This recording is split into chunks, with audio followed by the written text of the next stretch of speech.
Hi friends, எல்லோரும் என்ன பண்ணுறீங்க? நாங்கள் அன்றைக்கி ஒரு நாள் ஊருக்கு போயிருந்தோம். வீட்டில் ஃபங்க்ஷன்லாம் முடிச்சுட்டு சும்மா உக்காந்துருந்தோம். தங்கச்சி ஒர்க்குக்கு போயிட்டா. வர்ற வரைக்கும் வீட்டில் செம்ம போர், என்ன பண்ணுறதுன்னு யோசிச்சுட்டு இருந்தோம். அப்போ தான் தேர்க்கடை போட்டிருக்காங்க, போகலாமான்னு சொன்னாங்க எங்கள் அண்ணி. ஓகே போகலாம் அப்படின்னு சொல்லிட்டு கிளம்புனோம். வீட்லேயே இருக்கவும் முடியலைங்க. அவங்க மூஞ்செல்லாம் எவ்வளோ நாளைக்கு ஓல்டுங்க மூஞ்செல்லாம் பார்த்துட்டே இருக்கிறது. அதனால சரி வா போகலாம் அப்படின்னு சொல்லி கிளம்புனோம். காரில் போகலிங்க. ஏன்னா காரு கொண்டு போய் நிறுத்துறதுக்கு இடம் வேணும். அது கொஞ்சம் ப்ராப்ளமாக இருக்கும், டிராஃபிக்காக இருக்கும்னு சொல்லிட்டு டூ வீலர் எடுத்தோம்.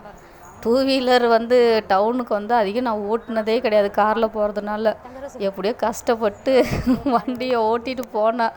அதுலேயும் பின்னாடி உட்காந்தவங்க பார்த்து பார்த்து கீழே தள்ளிவிடாதீங்க அங்கே இங்கேன்னு அப்படியே ஒரு வழியாக ஆட்டிக்கிட்டி தாங்க ஓட்டிகிட்டு போனேன். நல்லா ஓட்டினேன்னுலாம் சொல்ல முடியாதுங்க, ஓரளவுக்கு ஓட்டி கொண்டு போய் விட்டுட்டேன்.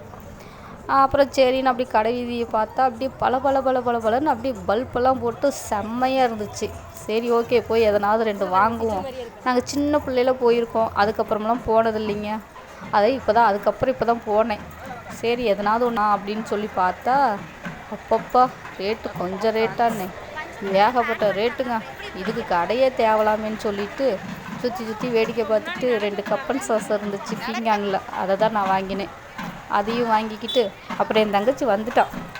அப்புறம் லொக்கேஷன் சொன்னோம். அப்புறம் எல்லாருமே சேர்ந்து சும்மா அப்படியே ஒரு ரவுண்டிங் சுற்றி பார்த்துட்டு, பார்க்குற அளவுக்கு ஒன்றும் பெருசாக இல்லைங்க, இருந்தாலும் ஓகே, அந்த ஊருக்கு அது கொஞ்சம் பெருசு தானே அப்படின்னு சொல்லிட்டு என்ன சாப்பிட்லாம் சுற்றி கலப்பு வந்துருச்சா, என்ன சாப்பிட்லான்னு பார்த்தா ஒன்றுமே இல்லை, ஜூஸ் மட்டும்தான் இருந்துச்சு. சரி ஓகே கரும்பு ஜூஸாக போடுங்கன்னு சொல்லிவிட்டு கரும்பு ஜூஸ் போட்டுக்கிட்டு இருந்தாங்க.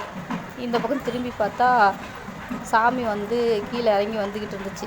நமக்கும் சாமிக்கும் தான் எந்த சம்மந்தமுமே இல்லையே அப்படின்னு சொல்லிட்டு ஜூஸை வாங்கி கொடுத்தா எங்கள் அண்ணி அப்படியே ஒரு மாதிரி செஞ்சாங்க.